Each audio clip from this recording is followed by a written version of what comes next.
Alhamdulillah nahmaduhu wa nusalli ala rasulil karim. Calon kita bukan sebarang. Saya tak pernah lagi kempen untuk Panglima Angkatan Tentera. Ini bagi saya dalam sejarah politik di Malaysia, ini jawatan tertinggi tentera yang menjadi calon dan pada hari ini, malam ini, calon Barisan Nasional. Rakan-rakan menteri, pimpinan dari Kerajaan Perpaduan, saya ucap terima kasih. Malam ini nampak semangat sudah meningkat. Dia bila saya dapat makluman katanya ini memang kawasan sukar. Tapi hari ini saya ke acara keempat dan saya lihat benar, General. Dia masalah ni dalam politik ini, ada keyakinan atau tidak? Jelaskan kepada rakyat. Kita bukan datang di sini untuk mencaci orang. Kita datang dengan agenda, dengan bukti pelaksanaan apa yang kita usahakan dalam tempoh 1 tahun. Semua kecaman mereka itu berbalik kepada hanya kita ni tidak Melayu dan tidak Islam. Di sekitar itu saja. Dan kerana orang-orang seperti Stephen Sim ni, DAP, itu saja. Dia wirid DAP macam Mat Sabu sebut tadi. Ya. Tapi sudah tengok perdebatan di Parlimen semalam. Ya. Apa yang disebut oleh pemimpin PAS. Dia kata kita ini menipu. Tidak memberikan faedah kepada rakyat. Dia baca ayat Al-Quran. Ya ayyuhalladzina amanu lima taqulu ma la taf'alun. Kabura maqtan indallahi an taqulu ma la taf'alun. Dia ada kata pula, Perdana Menteri minta Menteri Agama terjemahkan. Punya sombong dan angkuh wa takabbur. Dia ingat dia reti baca, dia faham, orang lain tak faham. Itu satu sikap. Urur, ulu, ananiyah yang ekstrim. Dan dia kata, semua kebaikan kita terpadam. Noktahkan kemiskinan tegar. Ini kali pertama dalam sejarah. Kita selesaikan masalah kemiskinan tegar. Ada usaha terdahulu. Tetapi kali ini ada saja keluarga miskin tegar, kita selesaikan. Itu tak ambil kira. 8,500 lebih sekolah-sekolah, tanda-tanda sekolah kita perbaiki, termasuk di Kemaman ini. Dia tidak memberi bekas dan kesan. Turunkan judi daripada 22, turun balik kepada 8. Tidak memberi kesan. Bagi mereka, kita ini zalim kerana tak bagi projek kepada wakil rakyat. Projek untuk rakyat tak penting bagi mereka. Yang penting melalui wakil rakyat. Saya nak jawab hari ini saya ada kuasa. Saya tak akan bagi projek itu kepada mereka. Sombong. Hari-hari kita ini khianat pada Melayu. Hari-hari kita ini tak Islam. Kemudian minta duit daripada kita.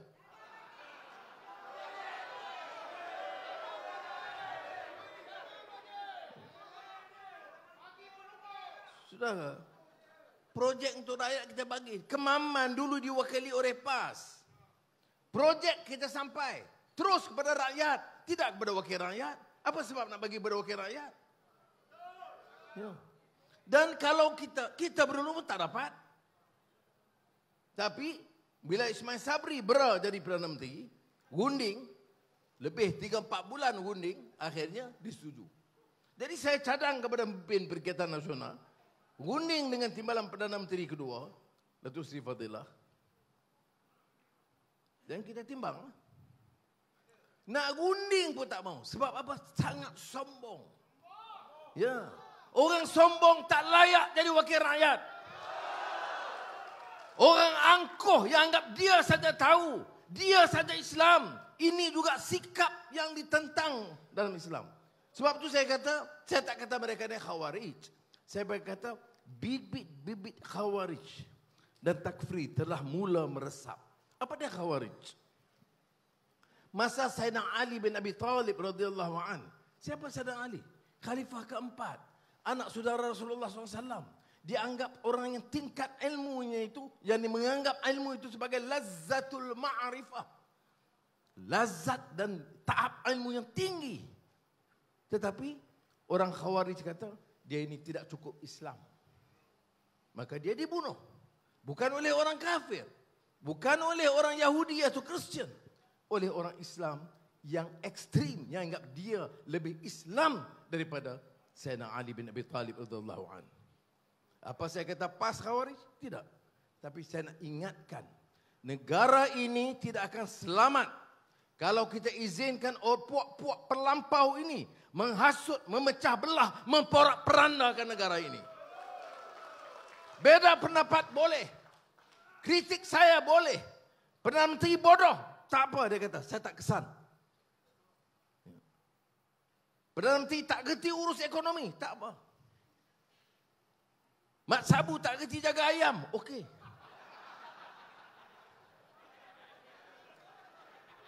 Ya. Tak apa, kita boleh jawab.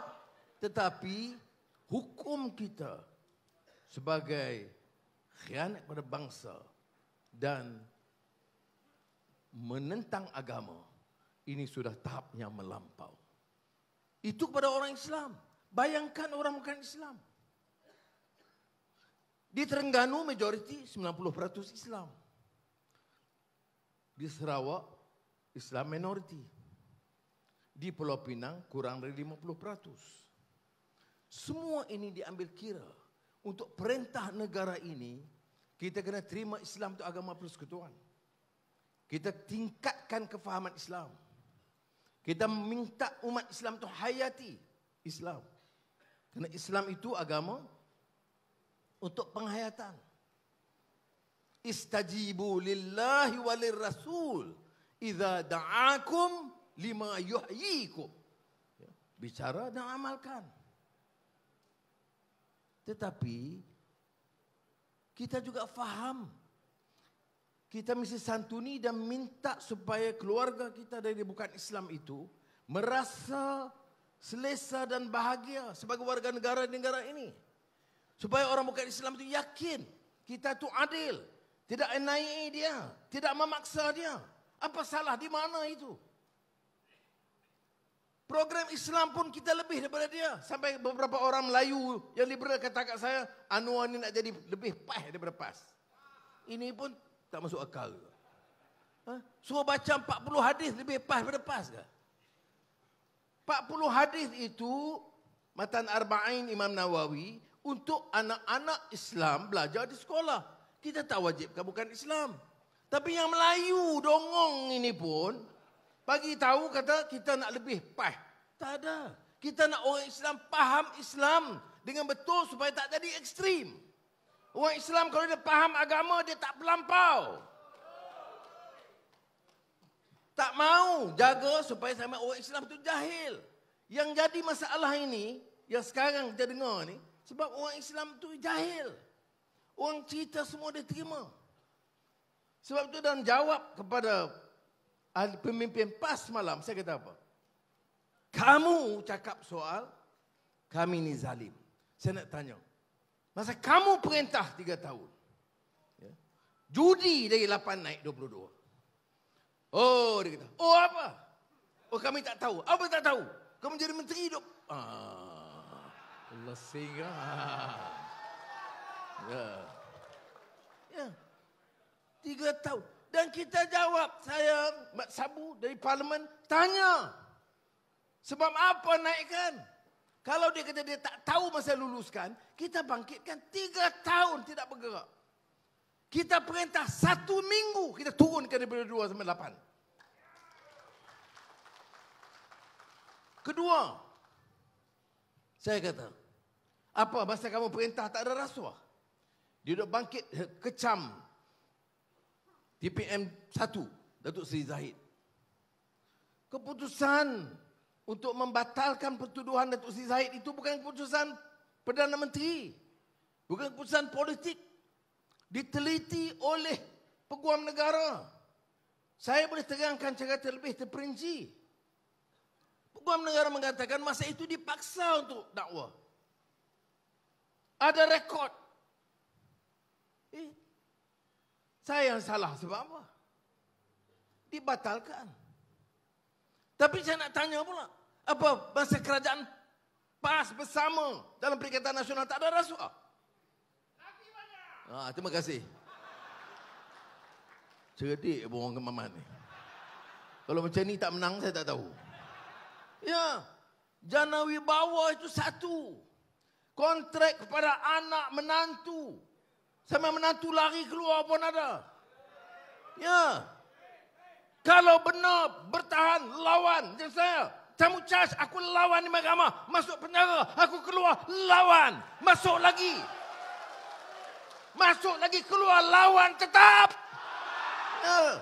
Baru nak jadi pejuang dalam negara ini. Walaupun tak jadi general. Jangan main-main general. Jangan ingat dia Parlimen Angkatan Tentera. Dia lupa dia Perdana Menteri. Bercakap ni. Barulah berjuang. Ini baru disiasat lagi. Kemudian baik, kita adalah pejuang Melayu. Sekarang, kerajaan sekarang tidak lagi Melayu. Kerajaan sekarang telah meninggalkan Islam. Ini yang dicanang. Dan ada orang terima. Ini masalah kita. Itu soalan kedua antara rasuah. Berapa banyak siasatan. Sebahagiannya telah didakwa.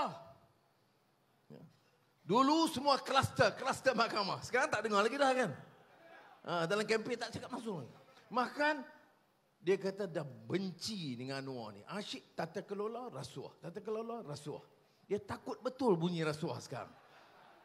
Sebab terlalu ramai terpalit. Itu yang baru didakwa. Nafus. Yang belum didakwa masih ramai. Itu siasat lah, kerja bukan kerja saya. Baik. Itu yang kedua. Yang ketiga, yang riuh rendah datang sini, zalim. Kerajaan perpaduan Madani, Madanon, zalim. Nah, Anwar ini zalim sebab tidak beri peruntukan kepada wakil-wakil rakyat. Depan ahli-ahli pemimpin dan ahli PAS bersatu semalam, saya tanya, masa kamu perintah, ada kamu bagi peruntukan? Tak ada. Kemudian seorang, Hulu Terengganu, magistrat.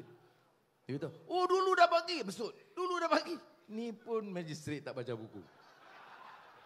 Dulu bagi setelah Ismail Sabri jadi Perdana Menteri, runding 3-4 bulan, baru bagi. Faham tidak? Jadi 3 poin, dia tak boleh jawab. Baik, apa yang kita lakukan? Saya cakap, hari ini saya nak terangkan apa yang kita lakukan. 1 tahun, saudara, hari ini, beberapa hari ini, genap 1 tahun kerajaan perpaduan. Jadi saya terima kasih Barisan Nasional UMNO khususnya yang membantu menegakkan kerajaan perpaduan ini. Dan kalau tidak, kalau pemimpin UMNO itu bukan calang-calang orang macam Zahid Hamidi, tak jadi. Zahid ini berani ambil keputusan dan istiqamah dengan keputusan itu. Sebab itu, sudah tengok, kempen mereka dia lanyak Zahid habis-habisan. Sebab dia geram tak habis. Kita cukup jumlah, tapi Zahid tak setuju. Zahid tak setuju, jumlah tak cukup lah. Kamu kira bagaimana? Ni baca kitab tak ambil matematik. Baik, saudara. Cukup setahun. Kita buat apa? Sekarang ini, majoriti bertambah. Ada kita paksa, kita pujuk, tak ada. Wakil-wakil dia tahu. Tiap bulan, Setiausaha Agung bersatu ni kata, bulan Julai, garanti. Agung dah setuju, GPS dah setuju, UMNO 15 hingga 20 dah dapat. Lepas Julai sampai Ogos. Bulan Ogos tetap. Hari tu Julai tu ada sikap tarikh. Pasal tarikh silap. Okey. Tak jadi. Bulan September. Tak jadi. Man dia kata ni kamu menipu aku selama ni buat apa? Ya. Semalam saya di Kuching, Sarawak. Ada majlis internasional. cakap dengan Premier Abang Johari, Premier Sarawak. Dia kata, dia yang beritahu, saya tak tanya. Mereka ni tak habis-habis lagi. Dan dia kata bagi pihak GPS, Saudara Noor, kami tetap tidak berganjak sehingga benda ini. Ya. UMNO saya tak tahu. UMNO pasal Susah Agung dia tak kata apa. Jadi saya tengok ragu sikit nampak dia. Jadi tetap. Jadi masalah apa? Sabit bangun lah. Kamu kat PAT kamu bangun.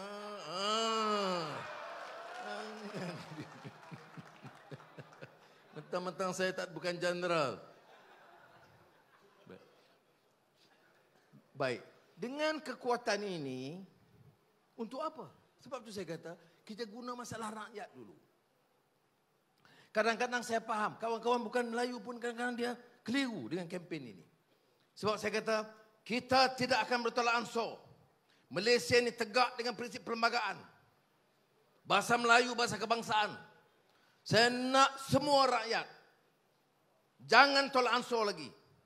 Mesti iktiraf bahasa Melayu sebagai bahasa rasmi, nak tulis surat pada mana-mana jabatan kerajaan, termasuk pada Perdana Menteri atau Menteri Pertahanan, mesti dalam bahasa kebangsaan. Syarikat internasional dikecualikan. Saya cakap syarikat Malaysia. Oh, ada orang kata ini dah jadi pelampau Melayu.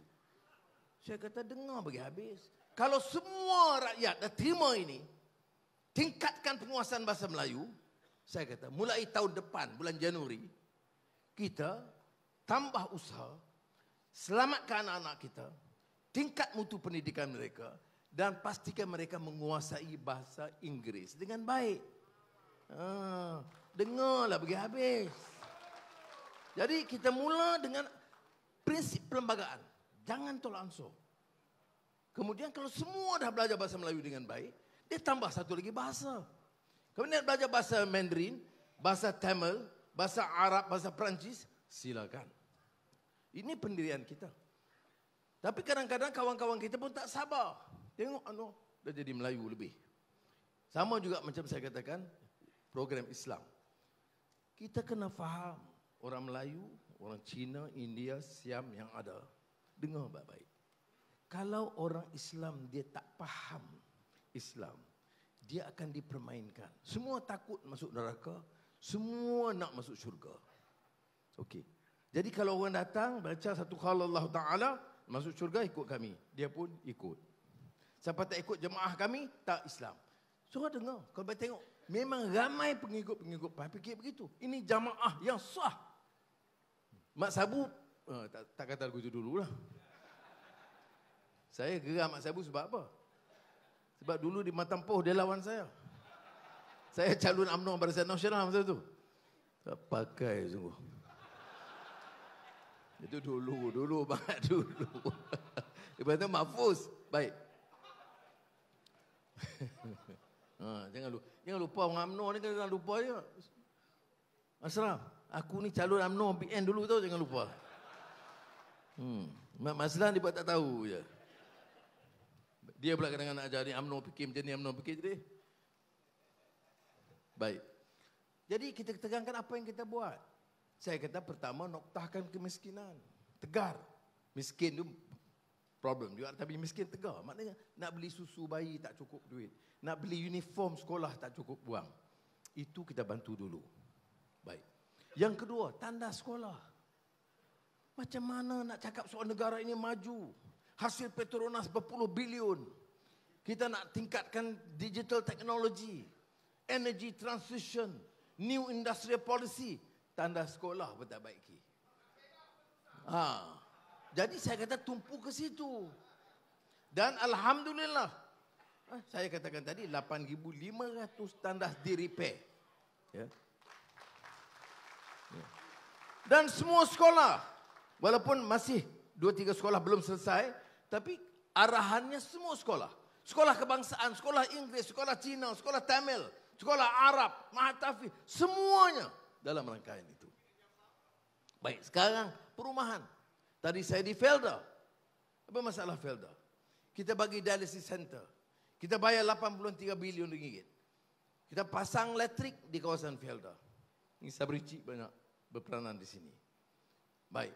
Tapi isu dia perumahan generasi kedua dan ketiga. Dan ini menjadi strategi kita. Jadi kita datang dengan plan. Bukan cakap Islam, Melayu, tapi orang Melayu macam ni juga.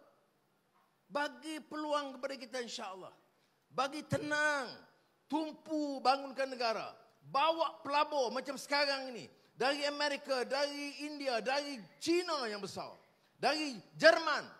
Ratus bilion datang bagi pekerjaan kepada anak kita. Tingkat taraf hidup mereka. Ini rencana kita. Macam TVET. Kita belanja 6.8 bilion ringgit satu tahun. Datuk Seri Zahid bagi cadangan yang sangat baik. Sebahagian TVET, Petronas jaga. Sebahagian Proton Jili jaga. Sebahagian syarikat-syarikat JLC jaga. Sebahagian syarikat swasta jaga. Dengan itu diberi latihan lebih baik. Sebab yang lulusan TVET sekarang gaji RM2,000. 97% dapat kerja. Gaji RM2,000 sebulan. Tak cukup. Jadi sekarang kita bagi training tambahan. Majoriti anak Melayu. 75% anak Melayu. Ratus ribu ni latih. Bila kita bagi tambahan latihan, gaji dia paling minimal RM3,000 sehingga RM5,000 sebulan. Dia anak-anak ke Mamang, itu akan dapat faedah. Itu rancangan kita. Kemudian saya kata, Kuala Lumpur, kota-kota, dikenal Twin Tower. Semua yang indah-indah. Saya kata tidak. Saya tak mau buat lagi Twin Tower. Ada wang, kita tak belanja buat projek-projek mega. Itu serah kepada penasihat mereka dulu. Penasihat mereka sekarang. Penasihat.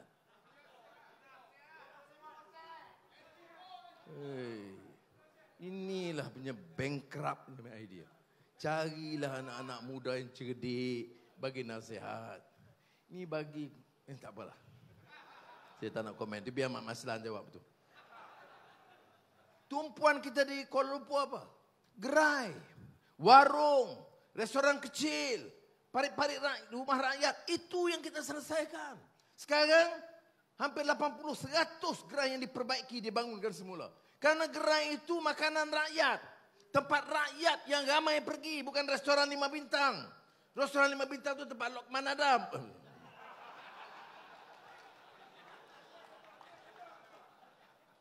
Saya ada gambar dia pergi restoran itu. Saya pergi sekali saja. Baik. Jadi yang ini kita lakukan. Sudah ada program. Dan kita minta semua negeri lakukan begitu. Kemudian tentulah projek saya tak mau sebut. Dan ini rencana yang kita umumkan. Sebab itu saya boleh pergi dengan confident. Politik stabil. 2-3 bulan dulu dan tentu. Nak ambil alih. Jumlah. Kita pun betul ke tidak? Sekarang kalau sebut jumlah dah. Tak ada fikir. Tak ada dah. Baik. Sebab itu kita boleh pergi ke luar negara. Orang hormat. Saya pergi baru yang paling akhir di San Francisco. Jemputan Presiden Joe Biden. Semua pemimpin Asia hadir. Dan Pasifik. Termasuk Xi Jinping, Jokowi, Sultan Brunei. Semualah. Bila pergi sidang akhir, saya Wunsing. Yang pengurusi depan saya, Joe Biden. Belah kanan saya, Sekretari Menteri Luar, Blinken. Ujung sikit, Xi Jinping, Presiden China. Belah kiri saya, Presiden Meksiko. Ini peluang akhir sidang APEC untuk saya bercakap bagi pihak rakyat dan umat Islam dan umat manusia. Kerana yang dirobohkan, dimusnahkan di Gaza itu ratusan masjid dan 7 gereja. Maknanya orang Kristian pun jadi mangsa. Saya nak cakap ini di Amerika. Presiden dia Joe Biden. Saya nak balik Malaysia. Saya nak kritik Joe Biden. Ya. Saya fikir juga. Kemudian saya fikir juga pelaburan. Saya nak pelabur datang ke Malaysia. Kan bila saya cakap garang, orang tak datang, susah juga kita. Jadi saya terpaksa timbang ni. Ini tengah sidang ada ni. Ucapan teks ada. Tapi tak sebut banyak soal Gaza dan kecaman kepada Zionis Israel dan juga Amerika Syarikat kerana bersekongkol. Giliran berucap Chili, Cinciping, kemudian saya tak ingat Bolivia ke Colombia. Kemudian giliran saya. Sekitar 10 minit sebelum saya berucap, tak ada teks, saya catat 1-2 poin. Saya kata saya terpaksa beranikan diri, suarakan bagi pihak rakyat. Depan saya, Presiden Joe Biden. Tak mudah.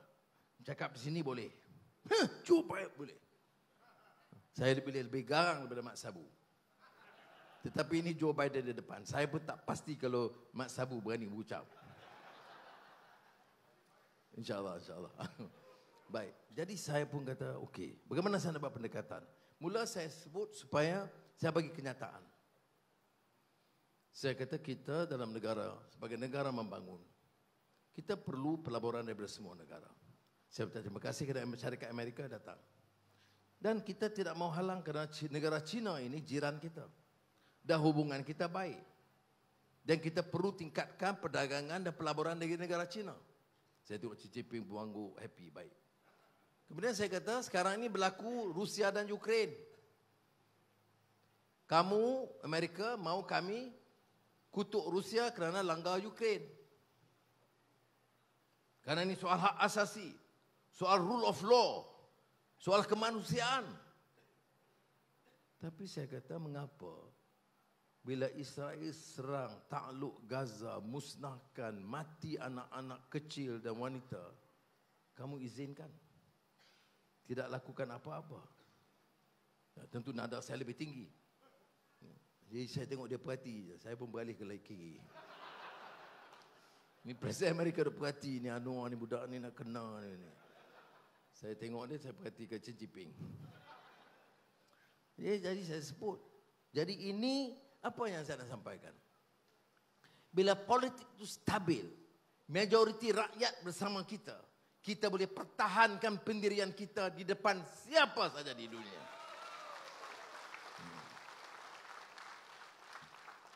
Apa yang saya cakapkan itu kenyataan.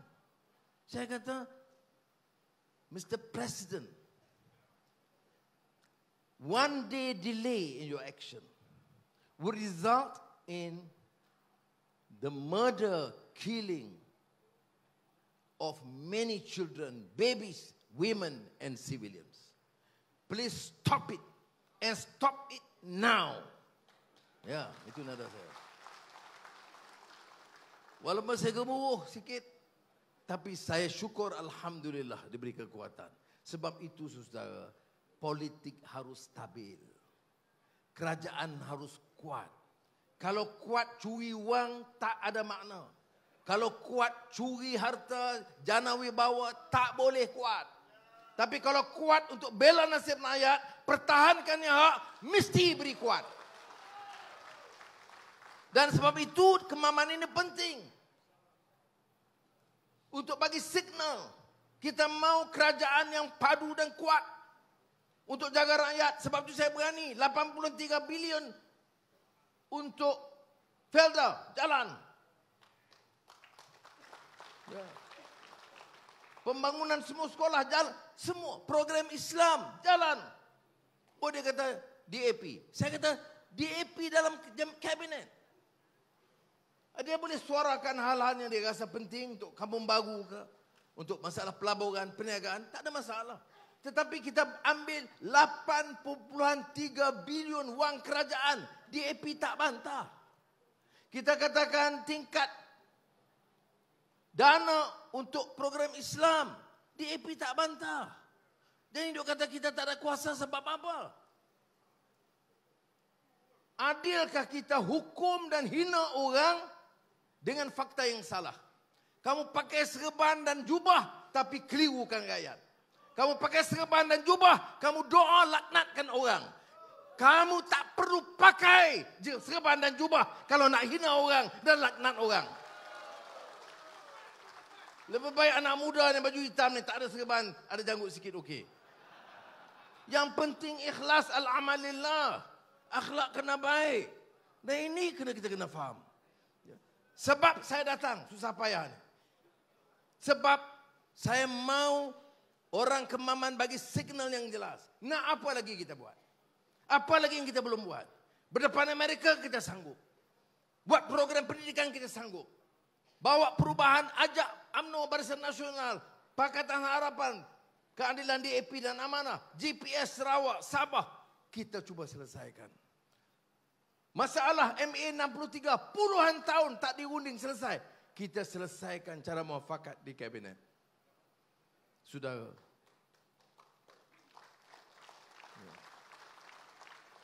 Oh, kita anak tirikan Terengganu. Apa anak tiri? Tempatan banjir kita buat. Saya tak perlu kerajaan negeri minta, tak payah. Saya tengok rekod perlu selesaikan masalah banjir di Kelantan. Kita bagi peruntukan yang tinggi. Air tak ada di Kelantan. Ada air pipe bocor. Air karat. Kita luluskan 500 juta ringgit segera. Ini zalim. Saya pun geram. Tak, terima kasih pun tidak.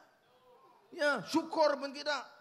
Tapi kalau baca la in syakartum la azidannakum wa la in kafartum inna azabil lasyadid.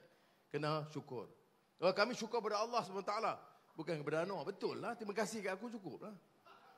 Tak apa. Tak terima kasih pun tak apa, jangan maki aku lah. Saya pergi 2 hari yang lalu berunding dengan Perdana Menteri Thailand. Perdana Menteri Seta, Perdana Menteri baru. Saya tak bersuka sebab dia berjalan ni dia tinggi sangat. Tak patut sungguh. Kalau saya tahu saya duduk atas kursi. Berdiri atas kursi. Baik. Dan dia ambil sikap yang baik. Dia kata, Anwar, boleh tak kita pergi ke Sadau dan Bukit Kayu Hitam? Bagi signal yang jelas. Kita nak cuba selesaikan masalah Selatan Thai. Kita nak bangunkan kawasan yang MIP Mundo. Dan kita nak buat projek-projek dan jalan raya dan macam-macam kita buat. Saya kata okey. Kemudian saya cadangkan projek Golok, jembatan Golok Rantau Panjang. Kerajaan Kelantan tak minta pun. Saya buat sebab kita boleh selesaikan pengurusan sungai supaya kurangkan tekanan banjir dan supaya laluan daripada Rantau Panjang ke Golok itu baik. Sudah, itu kerja kita. Tak payah kerajaan negeri sibuk. Oh, tak dapat wang ehsan. Siapa kata tak dapat? Tak dapat, tak bagi kepada dia. Langsung bagi kepada rakyat. Saya nak tanya saudara, rakyat nak kan nak bagi kerajaan negeri? Ya, bagi kepada rakyat. Kalau tak bagi lain. Dia bagi tahu Kenyir, runtuh. Tanah runtuh di Kenyir. Sebahagian TNB buat. Sebahagian tanah kerajaan negeri. Saya bagi kelulusan segera atasi masalah hakisan dan tanah runtuh di Tasik Kenyir. 200 juta ringgit. Ada terima kasih? Gilek. Ya. Terima kasih tak ada? Dia kata, oh tak ada bantuan, tak bagi. Ini wang 200 juta, wang mana? Ya. Jangan wibawa. Jadi saudara, saya nak beritahu, kita tak ambil wang yang hak Terengganu, hak Terengganu. Hak Kelantan, Sabah, Sarawak pun begitu. Tetapi kita selalu ikut keadaan. Kalau dia nampak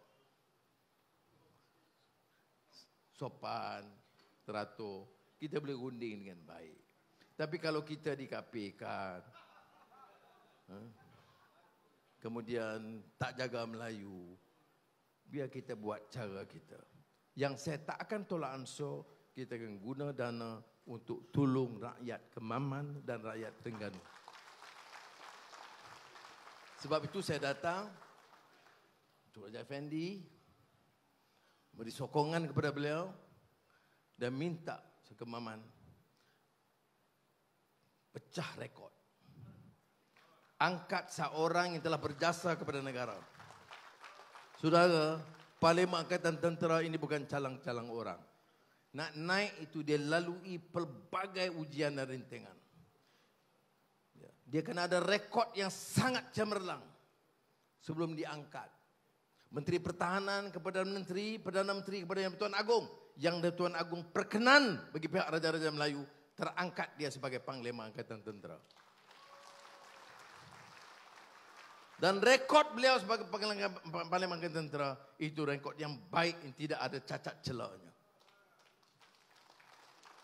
Sekurang-kurangnya orang Kemaman ingat Kemaman, betul.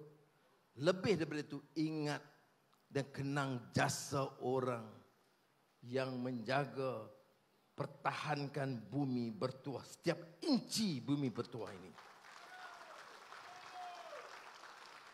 Jadi saya harap dan insya-Allah dengan kedudukan beliau seperti yang disebut oleh Mak Sabu tadi, saya percaya kalau dia jadi ahli parlimen, takkan nak jadi macam ahli parlimen biasa. Dia tentunya bagi tugas supaya hubungan dengan kerajaan dan Perdana Menteri baik. Jadi ingat saudara, kita pastikan kemenangan calon Barisan Nasional nombor. Assalamualaikum warahmatullahi wabarakatuh. Okey, terima kasih diucapkan kepada Yang Amat Berhormat Perdana Menteri kita.